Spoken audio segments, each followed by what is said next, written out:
All right, good afternoon, everybody. Seems like we're always coming back here to discuss the great work being done by the men and women of the New York City Police Department, whether it's our patrol officers or our detective bureau, just fantastic, fantastic work keeping this city safe. And it's all being led by the man on my left, the Honorable Mayor Eric Adams. Thank you. Thanks so much, Tariq.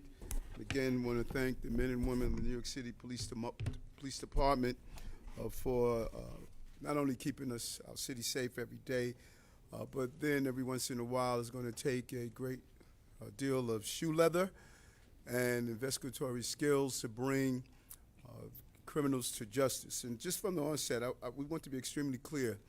It doesn't matter if a person is a migrant, asylum seeker, or if the person is a long-term New Yorker. You break the law, it would be investigated, and it would be handled by our criminal justice system. The police department has a job to do apprehensions. The prosecutor has a job to prosecute, and the federal government has a job to determine if a person is here as a migrant or asylum seeker, should determine if they're found guilty and they do their time, they should be deported. You should not be allowed to walk the streets of the city of New York if you are committing any form of criminal behavior that's impacting the quality of life of New Yorkers. Came in office 2 years ago with a clear mission, as I say over and over again, to revitalize our economy and to make our city more livable for working class people, and the foundation of that is public safety, and that is why we're here today. This morning around 5:30 a.m., the police department executed a warrant. I joined them in the Bronx, and I hear people often asking, why are you there as the mayor? Because I'm the general, and generals lead from the front. They don't send their troops into battle and ask, how is the war? Just as I spend the night in Herx, just as I ride the subways, just as I visit our hospitals, our schools, you are not going to be a good leader if you stay in a sterilized environment of your office space trying to figure out what's happening on the ground. I am an on-the-ground mayor, and I'm here to lead this city out of this crisis that we are facing. We have been extremely successful in decreasing crime in this city because of the work of the New York City Police Department. So today I want to thank them for their precision policing and what they have done in this city over the last 2 years.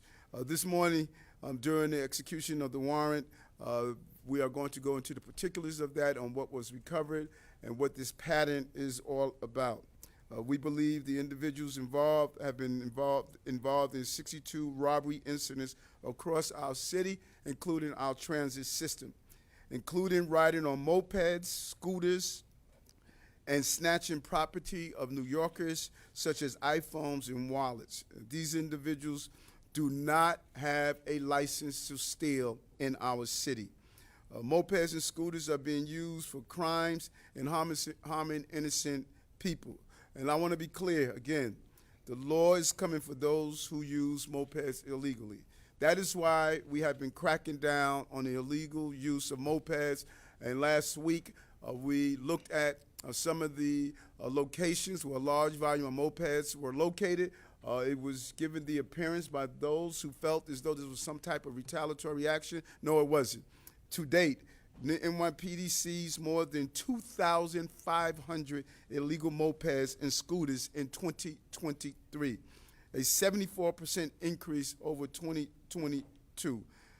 While these 5 individuals are migrants, I want to reiterate the overwhelming number of 170+ thousand migrants and asylum seekers are attempting to continue their next leg of their journey of pursuing the American dream. But those who commit a crime will be treated like any other criminal in this city. No different mindset, no different reactions, or no different response from the police department. The small number of people are breaking the law and having a huge impact on our public safety, and that is why we zeroed in on them. And it's our job to do so. It's a job that these officers did well, and again, I want to commend them for their actions.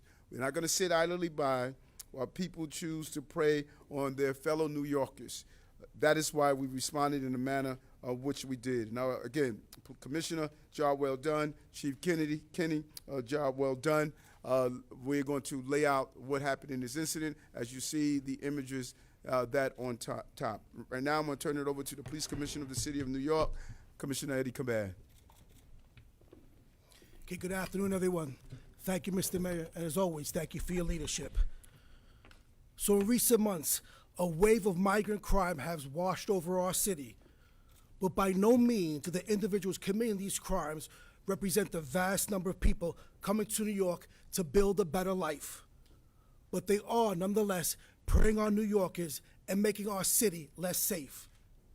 And so, as with any other criminal enterprise, the NYPD and its partners at the District Attorney's Office move with purpose to disrupt their operations and hold them accountable.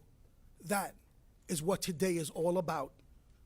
At the beginning of this administration, we face new and emerging challenges in the way of ghost guns and ghost cars.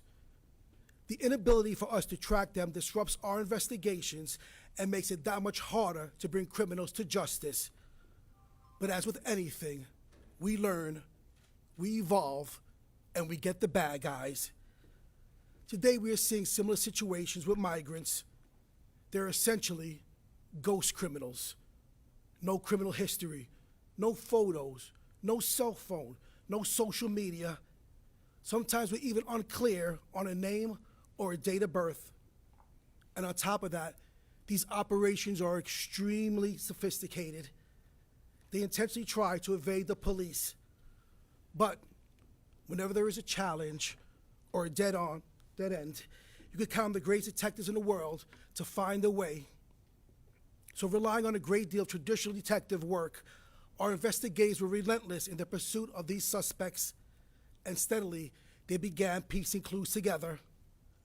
Today is a hard-fought win, and so I want to extend my thanks and gratitude to everyone who stayed the course and cracked the case on behalf of all New Yorkers.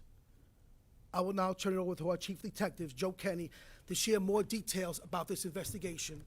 Chief. Thank you, Commissioner. Good afternoon. I'm going to discuss citywide grand larceny pattern number 156. The crimes in this pattern involve multiple thieves on mopeds, snatching cell phones and purses from their victims. These thieves would ride up behind their victims on the sidewalk, steal their property, and then make their getaway. The majority of the victims are women, simply just walking alone. We have seen that the mopeds used in these crimes are also stolen as well. The first incident of this pattern occurred on the Upper East Side of Manhattan back in November of 2023, and the most recent hit was last night in Lower Manhattan in Chinatown. There are a total of 62 incidents that have been connected to this pattern so far, touching every borough in New York City except Staten Island, with almost 56% of these crimes taking place in Manhattan. During our investigation, we learned that these perpetrators are part of a sophisticated criminal enterprise made up of migrants who have recently arrived in the United States.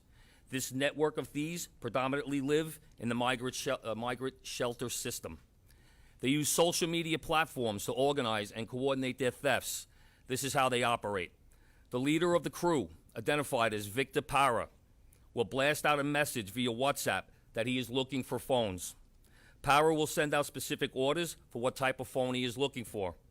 And then the text will say, "I have money, I'm available, go get them." Once the messages are received, the crime wave begins, with the scooter operators making $100 a day and the actual phone snatcher making between $300 to $600 per phone that is stolen. These stolen phones are then brought to Victor Para's residence, which is located at 2970 Bronx Park East in the Bronx, which is the Parkside NYCHA development. There, Para employs a tech guy who is able to hack into these stolen phones, where he gains access to the victim's financial and banking apps. These apps are used to make illegal transactions and fraudulent purchases in the United States as well as South America. Once the victim's accounts are empty or holds are put on their transactions, Victor Para will then ship the stolen phones to Colombia to be reprogrammed. To date, we have identified 14 members of this crew. 7 have been arrested and charged with multiple counts of grand larceny. 3 have been connected to several crimes, and our warrant squad is currently attempting to apprehend them, and we are building cases on the rest. And the ringleader, Victor Para, members of the NYPD executed a search warrant at his home this morning at 2970 Bronx Park East. 22 stolen phones were recovered at this location, as well as victims' identification. 5 arrests were made, including the tech guy responsible for hacking the victims' phones and personal accounts. Mr. Parra was not home at the time of this execution, but I am confident that the U.S. Marshals Regional Fugitive Task Force will locate him shortly. Mr. Parra is a male Hispanic, 30 years old. His date of birth is June 21st, 1993. He has 1 prior arrest for grand larceny in Manhattan. He is from Venezuela, and we believe he entered the country sometime back in 2023, just as these robberies began to happen. To put this in perspective, since January 1st, 2024, we have had 32 open patterns involving mopeds and phone snatches, compared to 1 this time last year. That's 147 cases, and that equals 147 victims. Thank you very much. All right, I'll take a couple of questions, but we're gonna stay on topic on this case, all right? Rocco? Chief, can you talk about Victor Parra's history back home? Does he bring this skill set with him, or is this something that developed here? And is there any connection between any of the people arrested, linked to the Bronx case? Are they linked at all to the attack on the offices in Midtown? We're only aware of his criminal history in the United States. We don't know what kind of history he has back in his native Venezuela. And as far as the attack on 42nd Street, at this time, we have not connected any of these perpetrators to that incident.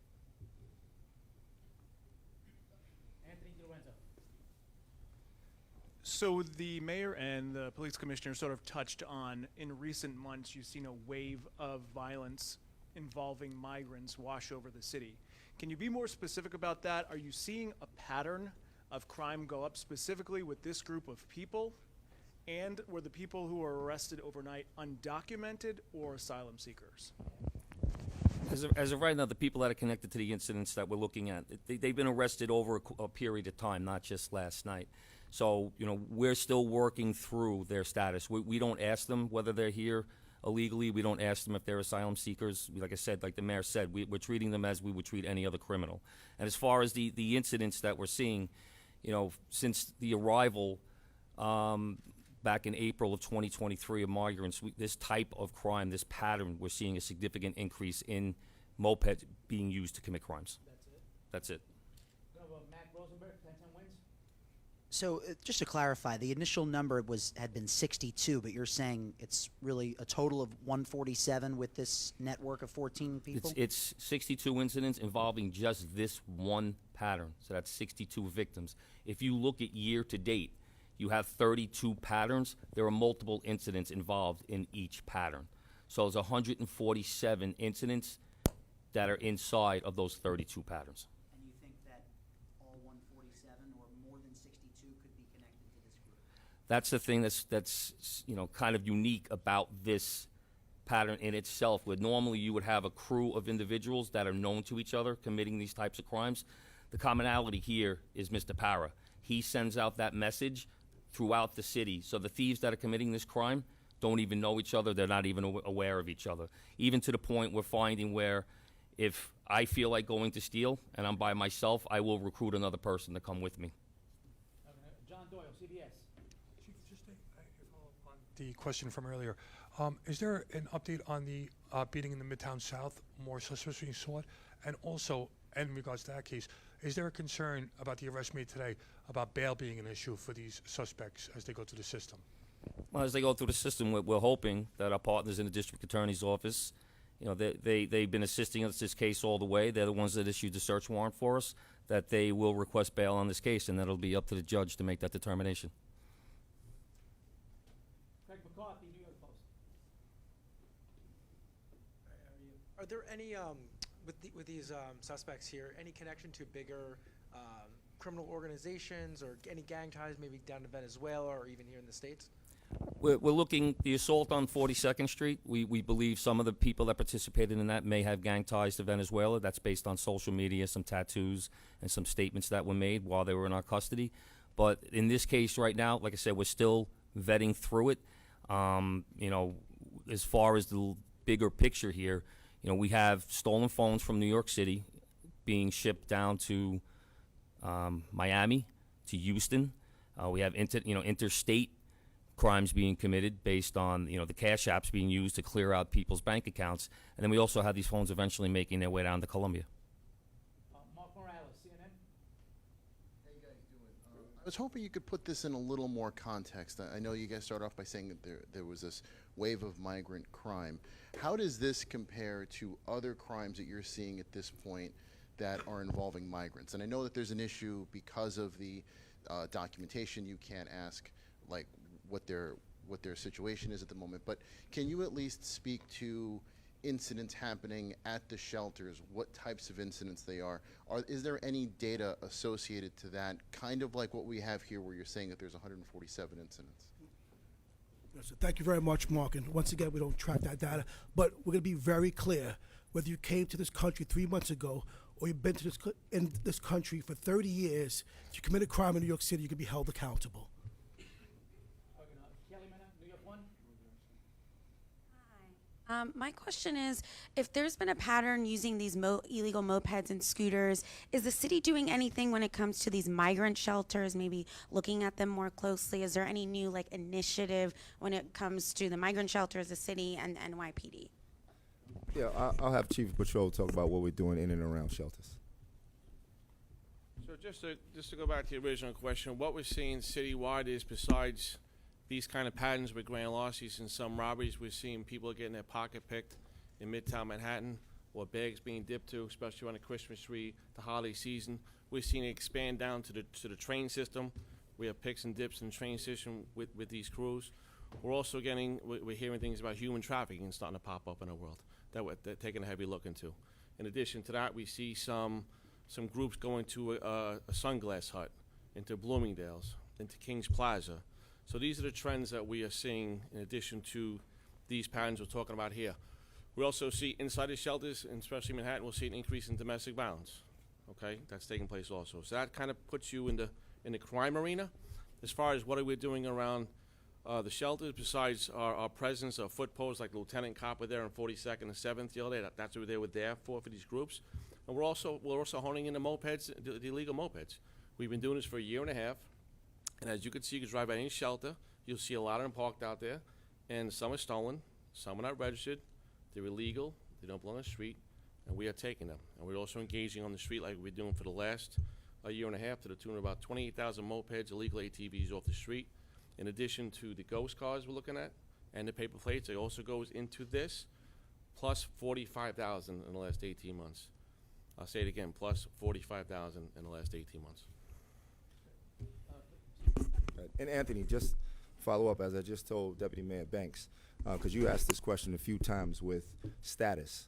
And while this administration, police department, we've always talked about welcoming asylum seekers, but once you start robbing people and stealing from them, your status is criminal, and you'll be treated as such. All right? Does that make it seem, does the mayor really think that something more needs to be, a message needs to be sent to, I don't know, there's going to be now a narrative that says that migrants are contributing to an uptick of crime in New York City. This is going to be prevalent, I'm sure, on cable networks. What would be your message if that starts to become? First of all, this is a national problem. We need a national solution on both sides of the aisles. Republicans have blocked real immigration reform for many years. It is time for us to deal with this real issue that's impacting cities. Not only New York, I speak to my mayors across the country, Chicago, Denver. We see what's playing out in Boston. This is a national problem that's impacting cities. And our message is a clear one. Over 175,000 migrants and asylum seekers that arrived here. This is 12 people. And so any New Yorker that looks at those who are trying to fulfill their next step on the American dream as being criminals, that is wrong. That is not what we're seeing. The overwhelming number of migrant and asylum seekers want to work. They want to contribute to our society. They believe that we have put a pause on their progression on contributing to our society. And we should not in any way take these criminals and state that they are the indicators of the people who are here. Just as I wouldn't take the average person in a community and say because there's a group of gang blood members that is what the community represents, or if they're a group of Crips or a group of any other gang. This is a violent gang that did violent acts, and the same way we would zoom in on a blood gang, we zoomed in on them. This is not about migrants and asylum seekers. It's about criminals who committed a crime, and we would treat criminals the same if they're longstanding New Yorkers or if they just arrived here last year. These are criminals that we brought to justice. We're gonna go, Cristina Navarrete, Telemundo. Can you clarify how many arrests were made? And also, I know that you mentioned that Parra is still being sought. Are there any others being sought as well? And then, as a follow-up, is there any more comment on the case of the officers that were assaulted? Yeah, in this incident so far, we've made 7 arrests. We've identified 3 other people that we have probable cause to arrest, and our warrant squad is looking for them. And then there's several other people that we're still working cases on. As far as the assault on 42nd Street, same thing. We have a couple of other participants that have been arrested. We have probable cause on, and our warrants team is hunting them. All right, we're gonna take 1 or 2 more questions. Rocco Paris-Condolo, Daily News. For Chief Kenny, Chief, could you, for the victims in the Bronx case, could you talk about any injuries that may have been suffered, and for both in terms of property value and money subsequently stolen, whether it's from credit cards or from bank accounts? Could you put a dollar figure on those two categories? For the Bronx, which Well, for incident? this case, yeah. Oh, for the no, it's like I said, it's 62 cases. I would really have to break down the exact amount that what was stolen. I don't have that exact amount, but it's hundreds and thousands of dollars. And any injuries to any of the victims? Just bumps and bruises. I think we have a video actually of one of the incidents that shows how these guys operate. This is the video shown on the screen. A bag snatch, and as you saw, they dragged the woman that's involved.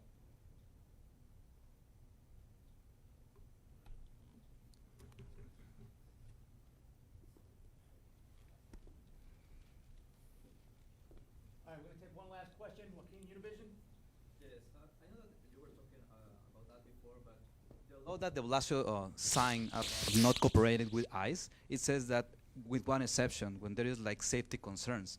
You were mentioning that Parra was arrested prior, and right now is at large. So is this a time that maybe you need to grant it this ICE request, especially because if you are not doing it, you are sending the message to the police that I don't care if you are hit, I'm gonna not cooperate to be responsible with the people that were criminals. We cooperate with our federal partners, and they do their thing. We do ours. We do work with them, but we do have travel restrictions put on Parra. We have the federal marshals are working with us to hunt him down. So we do work with our federal partners.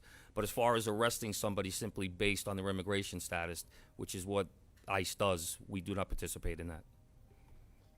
All right, thanks, everybody. Thank you, everyone.